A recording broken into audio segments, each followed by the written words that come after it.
نحمدہ ونصلی ونسلم علی رسولہ الکریم بسم اللہ الرحمن الرحیم۔ ناظرین، کیا آپ جانتے ہیں کہ زنا کی توبہ کیسے قبول ہوتی ہے؟ ایک آدمی سے زنا ہو گیا، وہ رسول اللہ صلی اللہ علیہ وسلم کے پاس آیا اور عرض کرنے لگا، یا رسول اللہ صلی اللہ علیہ وآلہ وسلم، مجھ سے غلطی ہو گئی، میں زنا کر بیٹھا ہوں، میں دل ہی دل میں بہت شرمندہ ہوں، اب میں کبھی زنا نہیں کروں گا، آپ میری رہنمائی فرمائیں، اب مجھے کیسے معافی ملے گی؟ پھر حضور صلی اللہ علیہ وسلم نے فرمایا کہ صرف ایک کام کر لو، تمہاری توبہ قبول ہو جائے گی۔ محترم ناظرین، واضح ہے کہ زنا بہت بڑا گناہ ہے۔ قرآن و حدیث میں زنا کی سخت مذمت کی گئی ہے اور زنا کرنے والوں کے بارے میں سخت وعیدیں نازل ہوئی ہے۔ حدیث مبارک میں ہے، ساتوں آسمان اور ساتوں زمینیں شادی شدہ زناکار پر لعنت بھیجتی ہیں، اور جہنم میں ایسے لوگوں کی شرمگاہوں سے ایسی سخت بدبو پھیلے گی کہ جس سے اہل جنت بھی پریشان ہوں گے، اور آپ کے عذاب کے ساتھ ان کی رسوائی جہنم میں ہوتی رہے گی۔ ایک دوسری حدیث میں ہے، حضرت ابو ہریرہ رضی اللہ تعالیٰ عنہ سے روایت ہے کہ رسول اللہ صلی اللہ علیہ وآلہ وسلم نے فرمایا، زنا کرنے والا زنا کرتے وقت مومن نہیں رہتا، چوری کرنے والا چوری کے وقت مومن نہیں رہتا، اور شراب پینے والا شراب پیتے وقت مومن نہیں رہتا۔ حضرت ابو امامہ رضی اللہ تعالیٰ عنہ سے مروی ہے کہ ایک نوجوان نبی کریم صلی اللہ علیہ وسلم کی خدمت میں حاضر ہوا اور کہنے لگا، یا رسول اللہ صلی اللہ علیہ وسلم، مجھے زنا کرنے کی اجازت دے دیجیے۔ لوگ اس کی طرف متوجہ ہو کر اسے ڈانٹنے لگے اور اس سے پیچھے ہٹانے لگے، لیکن نبی کریم صلی اللہ علیہ وسلم نے اسے فرمایا کہ میرے قریب آ جاؤ۔ وہ نبی کریم صلی اللہ علیہ وسلم کے قریب جا کر بیٹھ گیا۔ نبی کریم صلی اللہ علیہ وسلم نے اس سے پوچھا کہ تم اپنی والدہ کے حق میں بدکاری کو پسند کرو گے؟ اس نے کہا، اللہ کی قسم کبھی بھی نہیں، میں آپ پر قربان ہو جاؤں۔ نبی کریم صلی اللہ علیہ وسلم نے فرمایا، لوگ بھی اسے اپنی ماں کے لیے پسند نہیں کرتے۔ پھر پوچھا کہ تم اپنی بیٹی کے حق میں بدکاری کو پسند کرو گے؟ اس نے کہا، اللہ کی قسم کبھی نہیں، میں آپ پر قربان ہو جاؤں۔ نبی کریم صلی اللہ علیہ وسلم نے فرمایا، لوگ بھی اسے اپنی بیٹی کے لیے پسند نہیں کرتے۔ پھر پوچھا، کیا تم اپنی بہن کے حق میں بدکاری کو پسند کرو گے؟ اس نے کہا، اللہ کی قسم کبھی بھی نہیں، میری جان آپ پر قربان۔ نبی کریم صلی اللہ علیہ وسلم نے فرمایا، لوگ بھی اسے اپنی بہن کے لیے پسند نہیں کرتے۔ پھر پوچھا، کیا تم اپنی پھوپھی کے حق میں بدکاری کو پسند کرو گے؟ اس نے کہا، اللہ کی قسم کبھی بھی نہیں۔ نبی کریم صلی اللہ علیہ وسلم نے فرمایا، لوگ بھی اسے اپنی پھوپھی کے لیے پسند نہیں کرتے۔ پھر پوچھا، کیا تم اپنی خالہ کے حق میں بدکاری کو پسند کرو گے؟ اس نے کہا کہ اللہ کی قسم ایسا ہرگز نہیں ہو سکتا۔ نبی کریم صلی اللہ علیہ وسلم نے فرمایا، لوگ بھی اسے اپنی خالہ کے لیے پسند نہیں کرتے۔ میرے نبی کریم صلی اللہ علیہ وسلم نے اپنے دستے مبارک سے اس کے جسم پر رکھا اور دعا کی کہ اے اللہ، اس کے گناہ معاف فرما، اس کے دل کو پاک فرما اور اس کی شرمگاہ کی حفاظت فرما۔ راوی کہتے ہیں کہ اس کے بعد اس نوجوان نے کبھی کسی غیر محرم کی طرف آنکھ اٹھا کر دیکھا بھی نہیں تھا۔ محترم ناظرین، واضح رہی کہ ہر گناہ اللہ تعالیٰ کی نافرمانی ہے اور اس کی اطاعت فرما برداری کے برعکس ہے، اور اللہ تعالیٰ کا نافرمان دنیا آخرت میں کہیں چین و سکون نہیں پا سکتا۔ گناہ کرنے والے کی زندگی تلخ کر دی جاتی ہے۔ اللہ تعالیٰ کا ارشاد پاک ہے، اور جو شخص میری اس نصیحت سے اعتراض کرے گا، جو اس کے لیے قیامت سے پہلے دنیا میں قبر اور تنگی کا زینہ ہوگا۔ دنیا اور آخرت میں چین و سکون پانے کا ایک ہی راستہ ہے کہ اس پالنے والے خالق و مالک کی نافرمانی چھوڑ کر اپنی پوری زندگی اس کی اطاعت اور فرما برداری میں گزاری جائے۔ پھر اللہ پاک اپنے بندے کو پاکیزہ اور بالطف زندگی عطا فرمائیں گے اور آخرت میں خوب اجر و ثواب سے نوازیں گے۔ سورہ نحل میں اللہ تعالیٰ کا ارشاد ہے، جو شخص کوئی نیک کام کرے گا، خواہ وہ مرد ہو یا عورت، بشرطے کہ صاحب ایمان ہو، کیونکہ کافر کے اعمال صالحہ مقبول نہیں، تو ہم اس شخص کو دنیا میں تو اچھی زندگی دیں گے ہی، اور آخرت میں اس کے اچھے کاموں کے عوض میں ان کا اجر دیں گے۔ دین اسلام میں مایوسی بالکل بھی نہیں ہے۔ انسان خطا کا پتلا ہے، گناہ کرنا انسان کی فطرت میں شامل ہے، لیکن بہترین شخص وہ ہے جو گناہ کر کے اس پر قائم نہ رہے بلکہ فوراً توبہ کر کے اللہ تعالیٰ سے معافی مانگ لے۔ نبی کریم صلی اللہ علیہ وسلم نے ارشاد فرمایا، ہر بنی آدم یعنی انسان بہت زیادہ خطا کار ہے، اور اللہ تعالیٰ کے نزدیک بہترین انسان وہ ہے جو کثرت سے توبہ کرنے والے ہیں۔ حضرت حذیفہ بن یمان سے مروی ہے کہ نبی کریم صلی اللہ علیہ وسلم نے ارشاد فرمایا، اے مسلمانوں، زنا سے بچو، اس لیے کہ اس میں 6 نقصانات ہیں، 3 دنیا میں اور 3 آخرت میں۔ دنیا کے 3 نقصانات یہ ہیں: نمبر 1، زنا کرنے والے کے چہرے کی رونق ختم ہو جاتی ہے، اور دوسرے نمبر مسلسل غربت اس شخص پر ہمیشہ سوار رہتی ہے۔ تیسرے نمبر پر زنا کرنے والے شخص کی عمر کم ہو جاتی ہے۔ آخرت میں پیش آنے والے 3 نقصانات یہ ہیں: اللہ کی ناراضگی، برا حساب کتاب ہوگا، اور تیسرے نمبر پر دوزخ کی آگ میں ہمیشہ رہنا پڑے گا۔ زنا سے چہرے بے رونق اور بے نور سے ہو جاتے ہیں۔ مذکورہ بالا حدیث کی روشنی میں پتہ چلا کہ زنا کرنے والے کو دنیا میں سخت ذلت رسوائی سے دوچار ہونا پڑتا ہے، جن میں پہلی سزا یہ ہے کہ زنا کرنے والے کے چہروں کی رونق ختم ہو جاتی ہے، ان کے چہروں پر نورانیت ختم ہو جاتی ہے، ان کے چہروں سے ہمیشہ ذلت اور خواری کی علامات ظاہر ہوتی ہیں۔ ایک دوسرے مقام پر نبی کریم صلی اللہ علیہ وآلہ وسلم نے ارشاد فرمایا کہ تم لوگ ضرور اپنی نگاہوں کی حفاظت کرو اور اپنے چہرے کو سیدھا رکھو، ورنہ تمہارے چہروں کو بے نور کر دیا جائے گا۔ زنا سے فقر و فاقہ اور غربت پیدا ہوتی ہے۔ حضرت عبداللہ بن عمر رضی اللہ تعالیٰ عنہ سے مروی ہے کہ آقا صلی اللہ علیہ وسلم نے ارشاد فرمایا، جب حکمران ظلم کریں تو آسمان سوکھ جاتا ہے، مطلب بارشیں نہیں آتی۔ جب زکوٰۃ روک لی جاتی ہے تو مویشی ہلاک ہو جاتے ہیں۔ جب زنا کاری پھیل جائے تو فقر و فاقہ اور غربت عام ہو جاتی ہے۔ اسلامی معاشرے کی پاکیزگی کی حفاظت کرنا، ہر مسلمان کی عزت نفس اور روح کی طہارت باقی رکھنا، اور ذات کو غیر محرم مردوں سے دور رکھنا زنا کے حرام ہونے کی حکمت ہے۔ عبرانی کی ایک صحیح روایت ہے کہ ابن العاص نبی کریم صلی اللہ علیہ وسلم سے روایت کرتے ہیں کہ آپ صلی اللہ علیہ وسلم نے فرمایا، روزانہ آدھی رات کے وقت آسمان کے دروازے کھول دیے جاتے ہیں اور ایک پکارنے والا فرشتہ پکارتا ہے کہ ہے کوئی دعا مانگنے والا جس کی دعا قبول کو جائے، ہے کوئی سوال کرنے والا جس کے سوال کو پورا کیا جائے، کوئی ہے مصیبت زدہ جو دعا کرے اور اس کی مصیبت دور کر دی جائے، یعنی آدھی رات کے بعد دعائیں قبول ہوتی ہیں۔ محترم ناظرین، اللہ تعالیٰ ہر دعا کرنے والے مسلمان کی دعا کو قبول فرماتا ہے، سوائے زانیہ کے جو اپنی شرمگاہ کے ذریعے غیر مرد کو سیراب کرتی ہے۔ زانیہ عورت زنا کے ذریعے مرد کا دل بہلاتی ہے، پھر اس کی دعا قبول نہیں ہوتی۔ زنا کرنے والے لوگ خود اپنے آپ کو اللہ کے عذاب کا مستحق بنا لیتے ہیں۔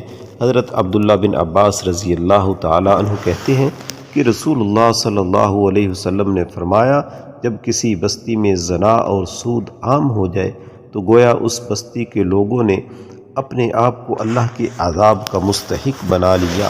ان پر کسی بھی طرح کا عذاب آ جائے، پھر اسی طرح زانی کو دنیا میں بھی اللہ کی طرف سے سزا مل کر رہتی ہے، یعنی کہ ایک ایسا جرم ہے کہ جس کی سزا دنیا میں بھی ملتی ہے اور آخرت میں بھی ملتی ہے۔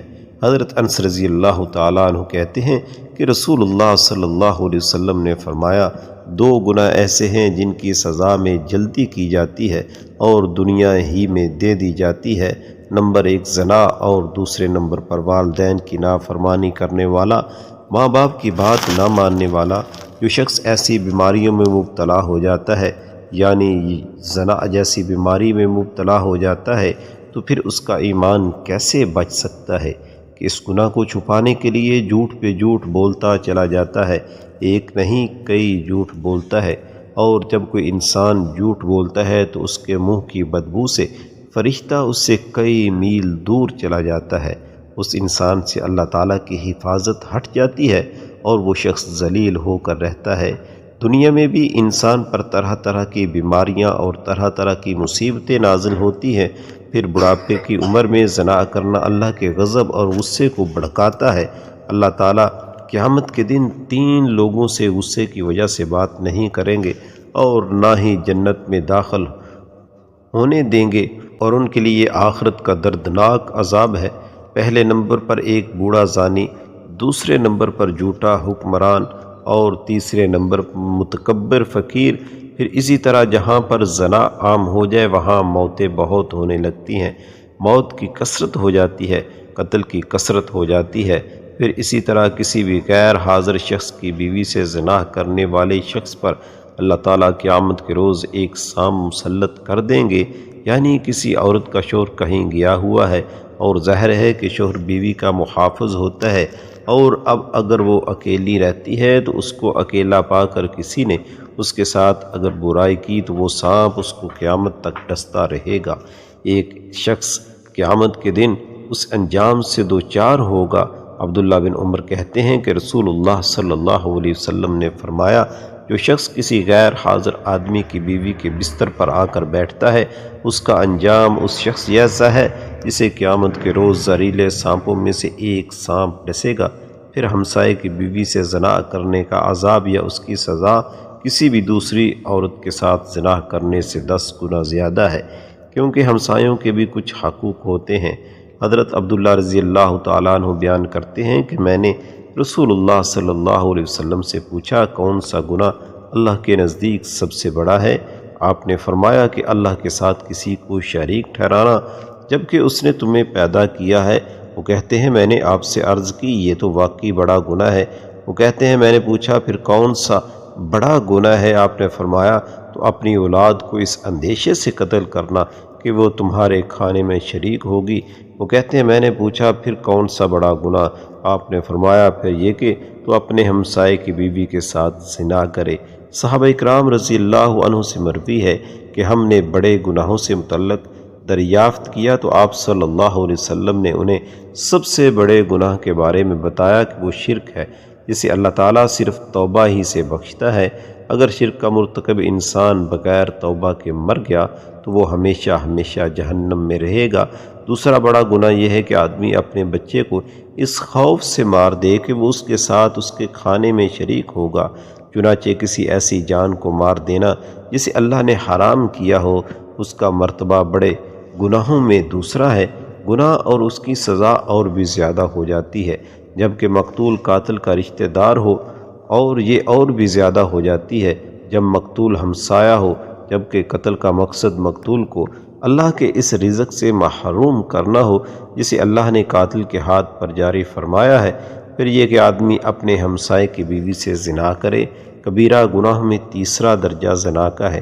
اس کا گناہ اور زیادہ ہو جاتا ہے جس عورت سے زنا کیا جائے وہ ہمسائے کی بیوی ہو، جس کے ساتھ شریعت نے حسن سلوک اور نیکی کرنے کی نصیحت کی ہے۔ حضرت مقداد رضی اللہ تعالیٰ عنہ کہتے ہیں رسول اللہ صلی اللہ علیہ وآلہ وسلم نے اپنے صحابہ سے دریافت فرمایا، زنا کے بارے میں تمہارا کیا خیال ہے؟ صحابہ نے عرض کی، زنا کو اللہ اور اس کے رسول نے حرام قرار دیا ہے، لہٰذا وہ قیامت تک حرام ہے۔ پھر آپ صلی اللہ علیہ وسلم نے صحابہ اکرام سے فرمایا، ایک آدمی اگر 10 عورتوں سے زنا کرے تو یہ گناہ اس سے کم ہے کہ آدمی اپنے ہمسائے کی بیوی سے زنا کرے۔ ہمسائے کی بیوی سے زنا ایک تو ہمسائے کا حق پامال ہوتا ہے، دوسرا یہ کہ اعتماد کا رشتہ ہوتا ہے، ساتھ ساتھ گھر ہوتے ہیں تو سارے راز معلوم ہوتے ہیں کہ کس دن کون اکیلا ہے، کون گھر میں ہے یا نہیں۔ کسی بھی وقت دماغ سکون میں نہیں رہتا، انسان ایک خوف کا شکار رہتا ہے۔ محترم ناظرین، کیا آپ کو پتہ ہے کہ آخرت میں ایسے شخص کا انجام کیا ہوگا؟ کسی کو معلوم ہے؟ یہ جو دنیا میں زنا کرتا ہے قیامت کے دن اس کا انجام کیا ہوگا؟ آپ صلی اللہ علیہ وسلم نے فرمایا کہ معراج کے موقع پر جب آپ نے حضرت جبرائیل علیہ السلام سے پوچھا کہ جو مناظر آپ نے مجھے دکھائے ہیں ان میں سب سے پہلے جس شخص پر آپ کا گزر ہوا اس کے جبڑے اور آنکھیں گدی تک لوہے کے آلے سے چیری جا رہی تھی تو یہ کون تھا؟ تو بتایا گیا یہ وہ شخص تھا جو صبح کے وقت گھر سے نکلتا جھوٹی خبریں دیتا اور آنن فانن ساری دنیا میں پھیل جاتی، اور اب تو میڈیا کے ذریعے ایک جھوٹ پوری دنیا میں کروڑوں مرتبہ پھیلایا جاتا ہے، اور ننگے مرد اور عورتیں جو آپ نے جہنم میں جلتے ہوئے دیکھے تو آپ نے حضرت جبرائیل علیہ السلام سے پوچھا کہ یہ کون تھے؟ تو حضرت جبرائیل علیہ السلام نے فرمایا وہ زانی مرد اور عورتیں تھیں، یعنی دنیا میں زنا کرنے والے مرد اور عورتیں اس جہنم کی آگ میں جل رہے تھے۔ اور تیسرا شخص جو خون کی ندی میں غوطے کھا رہا تھا، ہم نے دیکھا جس کے منہ میں بار بار پتھر ڈالے جا رہے تھے، وہ شخص جو دنیا میں سود کھاتا تھا۔ آپ دیکھیے کہ یہ ایک ایسی بیماری ہے، یہ ایک ایسی خرابی ہے کہ جس کو افسوس کے ساتھ کہنا پڑتا ہے کہ ایک مسلمان معاشرے میں اسلام سود کی کیسے اجازت دیتا ہے۔ اگر کوئی شخص ایسی برائی کے قریب سے بھٹکتا ہے تو اسے ذلت کی نگاہ سے دیکھا جاتا ہے، اسے ذلت اور رسوائی کا سامنا کرنا پڑتا ہے۔ لیکن اب آپ دیکھتے ہیں کہ عموماً لوگ اس سود کو برا نہیں سمجھتے، یہ اب معمولی سمجھتے ہیں اور کہتے ہیں کہ اچھا کر لیا تو پھر بعد میں توبہ کر لیں گے، معافی مانگ لیں گے، لیکن کبھی یہ نہیں سوچا کہ توبہ کرنے کی مہلت ہی نہ ملی تو کیا کریں گے، اللہ نے توبہ کی توفیق نہ دی تو کیا کریں گے۔ حضور صلی اللہ علیہ وآلہ وسلم کی خدمت میں ایک خاتون آئی اور کہنے لگی مجھ سے گناہ ہو گیا ہے اور میرے پیٹ میں ناجائز بچہ ہے۔ آپ صلی اللہ علیہ وسلم نے فرمایا میں کیسے مان لوں کہ تو نے بدکاری کی ہے؟ تو آپ صلی اللہ علیہ وسلم نے فرمایا کہ جاؤ اور بچہ پیدا ہونے کے بعد پھر آنا۔ پھر جب پھول جیسا بچہ پیدا ہوا تو بچہ گود میں لیے آ گئی کہ یا رسول اللہ صلی اللہ علیہ وسلم اب کیا کروں؟ تو آپ صلی اللہ علیہ وسلم نے فرمایا کہ غلطی تیری ہے، بچے کی نہیں، واپس جاؤ، اسے دودھ پلاؤ، جب روٹی کھانے لگے تب آ جانا۔ اور صحابہ اکرام رضوان اللہ علیہم اجمعین کہتے ہیں کہ جب 2 سال بعد آئی تو بچے کے ہاتھ میں روٹی کا ٹکڑا تھا، اور جب آئی تو رونے لگی اور کہا اے محبوب خدا صلی اللہ علیہ وسلم مجھے ہر رات یہ گناہ چبھتا ہے اور مجھے سونے نہیں دیتا، اور اگر آج میں مر گئی تو اللہ کی بارگاہ میں کیا جواب دوں گی؟ نظر کرم فرمائیں۔ تو آپ صلی اللہ علیہ وسلم نے فرمایا کہ بچہ ایک صحابی کو دے دو اور اسے کہو کہ اس کی اپنے بچوں کی طرح پرورش کرنا۔ پھر فرمایا کہ اس خاتون کو بہر لے جاؤ اور پتھر مار مار کر سنگسار کر دو یہاں تک کہ وہ انتقال کر گئی۔ آپ صلی اللہ علیہ وسلم نے 2 صحابیات کی ڈوٹی لگائی اور فرمایا کہ اسے اٹھاؤ، غسل بھی دو اور کفن بھی پہناؤ، اور جب یہ کام ہو گیا تو حکم ہوا کہ صفیں سیدھی کرو، میں خود اس کا جنازہ پڑھاؤں گا۔ تو صحابہ اکرام نے کہا اے نبی صلی اللہ علیہ وسلم اس کا جنازہ معاذ اللہ، تو میرے پیارے آقا صلی اللہ علیہ وسلم نے اس خاتون کو معاشرے سے کاٹا نہیں، بلکہ آپ صلی اللہ علیہ وسلم نے فرمایا کہ آپ لوگوں نے صرف اس کا گناہ دیکھا ہے مگر اس کا احساس نہیں دیکھا، اس کی توبہ کا انداز نہیں دیکھا، اس کی تڑپ نہیں دیکھی، بارگاہ خدا میں سرخرو ہونے کا جذبہ نہیں دیکھا۔ اب صلی اللہ علیہ وسلم نے فرمایا کہ اس نے اتنی اعلیٰ توبہ کی ہے کہ اگر ساری دنیا میں بانٹ دو تو اللہ سب کی بخشش فرما دے۔ ایک نوجوان صحابی جسے معاذ رضی اللہ تعالیٰ عنہ کے نام سے جانتے تھے، ان کی شادی مدینہ منورہ میں ہوئی تھی۔ ایک دن شیطان نے ان کو پھسلایا، ان کو ایک انصار کی لڑکی پر مائل کر دیا اور راہ حق سے ہٹانے کی کوشش کی۔ معاذ رضی اللہ تعالیٰ عنہ شیطان کے جال میں پھنسے اور اس لڑکی کو تنہائی میں لے گئے۔ اب یہ دونوں تھے اور تیسرا ان میں شیطان تھا، وہ برائی کو ان دونوں کے لیے نہایت پرکشش اور خوبصورت بنا کر پیش کر رہا تھا۔ وہ دونوں بہک گئے اور جوانی کی طغیانی کا شکار ہو گئے۔ جب معاذ رضی اللہ تعالیٰ عنہ اپنے جرم سے فارغ ہوئے تو شیطان نے اس کا ساتھ چھوڑ دیا۔ اب وہ پھوٹ پھوٹ کر رونے لگے اور اپنے نفس کا محاسبہ کرنے لگے اور اپنے آپ کو ملامت کرنے لگے، وہ بے قرار ہو گئے۔ آپ صلی اللہ علیہ وسلم کی خدمت میں آئے اور آپ صلی اللہ علیہ وسلم کے سامنے کھڑے ہو گئے۔ احساس گناہوں سے تڑپانے لگا، کہنے لگے اے اللہ کے رسول صلی اللہ علیہ وسلم مجھ سے ایک گناہ ہو گیا ہے، یعنی زنا ہو گیا ہے، مجھے معاف کر دیجئے۔ نبی کریم صلی اللہ علیہ وسلم نے ان کی طرف سے منہ پھیر لیا اور دوسری جانب آ گئے، بولے اے اللہ کے رسول صلی اللہ علیہ وسلم میں شیطان کے جانسے میں آ گیا، زنا کر بیٹھا، مجھ سے بات کر لیجئے۔ نبی کریم صلی اللہ علیہ وسلم نے فرمایا تجھ پر افسوس ہے، واپس چلا جا اور اللہ تعالیٰ سے اپنے گناہ کی معافی مانگ اور توبہ کر لے۔ وہ تھوڑی دیر بعد پھر آ گیا، گناہ کی آگ نے اس کا آرام چھین لیا، وہ صبر نہ کر سکا۔ نبی کریم صلی اللہ علیہ وسلم نے اس کے بارے میں حکم دیا کہ اسے یہاں سے نکال دو، اسے یہ نکال دیا گیا۔ وہ چوتھی مرتبہ پھر چلا گیا۔ نبی صلی اللہ علیہ وسلم نے لوگوں سے پوچھا کیا دیوانہ ہے؟ لوگوں نے کہا اللہ کے رسول صلی اللہ علیہ وسلم ہم تو اس میں ایسا کوئی مرض نہیں پاتے۔ آپ صلی اللہ علیہ وسلم نے فرمایا شاید اس نے شراب پی ہوئی ہے اس لیے ایسی حرکتیں کر رہا ہے۔ ایک آدمی کھڑا ہوا، اس نے معاذ رضی اللہ تعالیٰ عنہ کا منہ سونگھا، اسے شراب کی کوئی بو محسوس نہیں ہوئی۔ نبی کریم صلی اللہ علیہ وسلم نے پوچھا تجھے پتہ ہے زنا کسے کہتے ہیں؟ اس نے کہا جی ہاں، میں ایک عورت کے ساتھ اس طرح حرام کا ارتکاب کر بیٹھا ہوں جسے ایک آدمی حلال طریقے سے اپنی بیوی کے ساتھ کرتا ہے۔ آپ صلی اللہ علیہ وسلم نے پوچھا اب اس سے تمہارا کیا مطلب ہے؟ اس نے کہا مجھے پاک کر دیجئے۔ نبی کریم صلی اللہ علیہ وسلم نے مکمل تفتیش کروائی، جرم ثابت ہونے پر حد جاری فرمائی۔ آپ صلی اللہ علیہ وسلم نے حکم دیا اور اسے سنسار کر دیا گیا۔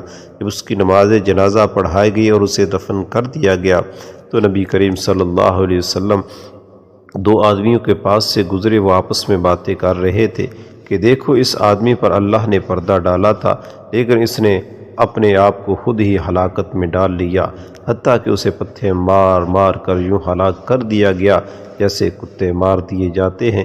نبی کریم صلی اللہ علیہ وسلم خاموش ہو گئے۔ پھر تھوڑا دور ایک مردہ گدھا پڑا ہوا تھا، اسے دھوپ نے جلا دیا تھا۔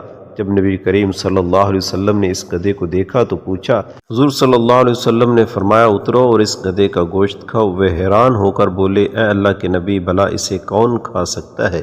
آپ صلی اللہ علیہ وسلم نے فرمایا ابھی ابھی جو تم اپنے بھائی کی عزت پامال کر رہے تھے وہ اس گدھے کو کھانے سے بھی زیادہ بدتر ہے۔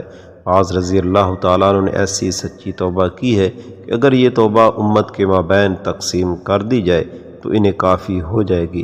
مجھے اس ذات کی قسم جس کے ہاتھ میں میری جان ہے وہ اس وقت جنت میں نہروں میں غوطے کھا رہا ہے۔ اللہ پاک سے دعا ہے کہ اللہ پاک ہمیں ہر برے عمل سے بچائے۔ میرا سنانا اور آپ کا سننا اپنی بارگاہ میں قبول و منظور فرمائے اور ہمارا خاتمہ ایمان پر فرمائے اور ہمیں ہر قسم کی برائی سے اللہ رب العزت کی ذات محفوظ فرمائے۔ اللہ تعالیٰ